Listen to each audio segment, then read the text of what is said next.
আসসালামু আলাইকুম রহমতুল্লাহ বরকাত। Good morning. আমি হিতাশ মন্ডল বলছি। আজকে কয়েকজন যোদ্ধার কথা বলবো। জুলাই যোদ্ধা, ইম্পোর্ট যোদ্ধা এবং প্রিন্টিং যোদ্ধা।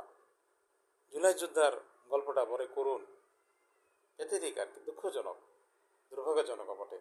ইমরান হোসেন নাম, 26 বছর বয়স, ময়মনসিংহের নান্দাইলে বাড়ি। গাজীপুরে থাকতেন, গার্মেন্টসে চাকরি করতেন।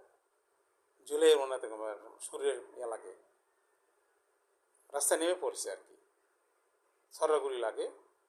বিগত কয়েক মাস বিভিন্ন চেষ্টা করার পরে সে নিজেই চেষ্টা করছে, কিছু বের হয়েছে, কিছু বের হয়নি। এই অসহ্য যন্ত্রণা নিয়ে সে ডিউটি করেছে আর কি, এবং কেউ তার খোঁজ খবর রাখে না। দীর্ঘ 10 মাস পর 11 মাসের মাথায় উনি শহীদ হলেন। ওনার 18 মাসের একটা সন্তান আছে, একটা ওনার মৃত্যুর পর সিল্যান্ড বা যারা যায় আর কি শান্ত জীবন ওনারা গেছেন, সঙ্গে আর বদমাইশে গেছে, সমন্বয়ক একজন গেছে আর কি। এদের যদি ধরে বেঁধে রাখা যেত আমি খুব খুশি হতাম। আমার এখন ক্ষমতা থাকলে তাই করতাম। এদের কোনো মাপ নাই, এদের মাপ নাই। স্পেশালি সমন্বয়ক যে গেছে, এদের প্রথম ডিউটি ছিল, আমার আগের ভিডিওতে বলেছি, যে সহযোদ্ধাদের লিস্ট করা, শহীদ যারা হয়েছে তারা আহত হয়েছে এবং প্রতিদিন এবং টেক কেয়ার করা প্রথম কাজ। দ্বিতীয় কাজ হলো মুক্তিযোদ্ধাদের লিস্ট করে এবং তাদের ভাতার ব্যবস্থা করা, সহি লোক যাতে ভাতা পায়। এক অগ্রপথিক হিসেবে এদেরকে এই কাজটা ছিল, কিন্তু তারা ব্যতিব্যস্ত হয়ে গেল কামরুল কাদের নজরুলদের অনুসরণ করার জন্য, এবং আরও তাদের প্রম্প করলো ভিসে থেকে সবচেয়ে বড় শয়তান যে জনসমুখে সবার সামনে আসতেছে কিন্তু তার নামে প্রকাশ করা যেতেছে না, সেই এদের বিপদে নিয়ে গেল। আমার মতো লোক ক্ষুদ্র জ্ঞান নিয়ে আমি 99.9% শিওর ছিলাম, 99% যে এই দেশ পদস্খলন হবেই হবে, হলেও তাই। 15 বছর আওয়ামী লীগ যা ক্ষয়ক্ষতি করেছে অবর্ণনীয়, প্রফেশনালি এই 10 মাসে তার চেয়ে বেশিই হয়েছে, কম হবে না। এদের দ্বারা হয়েছে, এমনভাবে সেট আপ করা হয়েছে। ডক্টর রিনু স্যার, আশিক মাসে খলিল মিলে কাউকে দিয়ে কিছু হবে না।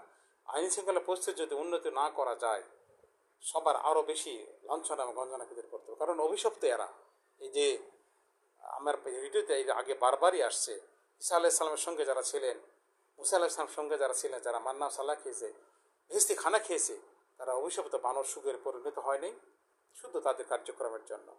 এইদের বিপ্লবীদের যে যারা সসম্মানে থাকার কথা, তারা ঢুকে গেল প্রশাসনে, বললো শুরু করে ঢুকে গেল, যে লবুল আলসে পড়ে গেল।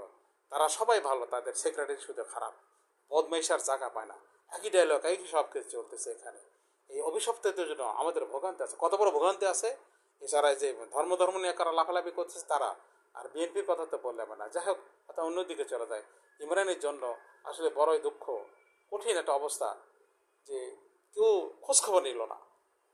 এরা হোটেল সোনারগাঁও, রেডিসন, শেরাটন নিয়ে ব্যস্ত হয়ে পড়ল। নারায়ণগঞ্জে রুবেল, তুই চোখ অন্ধ, তার ওয়াইফ ছেড়ে চলে গেলে কেন?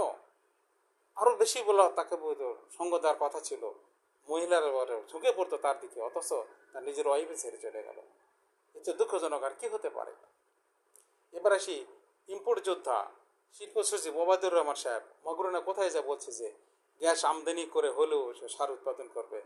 বদমাইশের মানে শেষ নাই। সেখানে যে গ্যাস সাপ্লাই দেওয়া হয়, আপনার শুনে আশ্চর্য হয়ে যাবেন। আমার ভিডিওতে বলেছে না এলএনজি আমদানির দরকার নেই, কিছু প্রয়োজন হতে পারে, ডেফিনেটলি আমরা নিয়ে আসবো, কিন্তু প্র্যাকটিক্যালি আমরা দেখি হিসাবটা কী দাঁড়ায়। 23-24 হিসাব দেখেন, উনি 7 লাখ টন গ্যাস সার উৎপাদন করছে।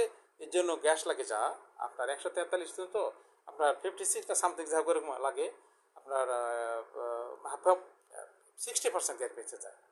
অর্থাৎ 7 লাখ টন উৎপাদন করছে, তো বাকিটা দিলে 16 লাখ টন হবে উৎপাদন হয়। তার সাথে আর 50 মিটার কিউব দিলে আর গ্যাস আমদানি করতে হয় না, সার আর আমদানি করতে হয়। অথচ এই খোঁজ খবর রাখে না। আর ওদিকে ইয়েতে টাকা ছাপানোর জন্য যেটা করছে, ব্যাংক বাঁচানোর জন্য, অর্থনীতির সর্বনাশের মূল কারণ কিন্তু এই ব্যাংক, অতিরিক্ত ব্যাংক করা। সে ব্যাংকে বাঁচানোর জন্য দায় দিয়েছে, একথাই কয়েকবারই বলেছে সালাউদ্দিন সাহেব, ইহসান মনসুর, তারা সমানে টাকা ছাপায় যেতেছে। আগে 29,000 কোটি টাকার কথা বলেছিলাম, ঈদের আগের মধ্যে এসে 53,000 কোটি টাকা হয়েছে। অবিশ্বাস্য একটা ঘটনা। আওয়ামী লীগের অপকর্মকে ঢাকা ঈদের দায় দায়িত্ব কে দিয়েছে? কোথা থেকে আসছে এরা?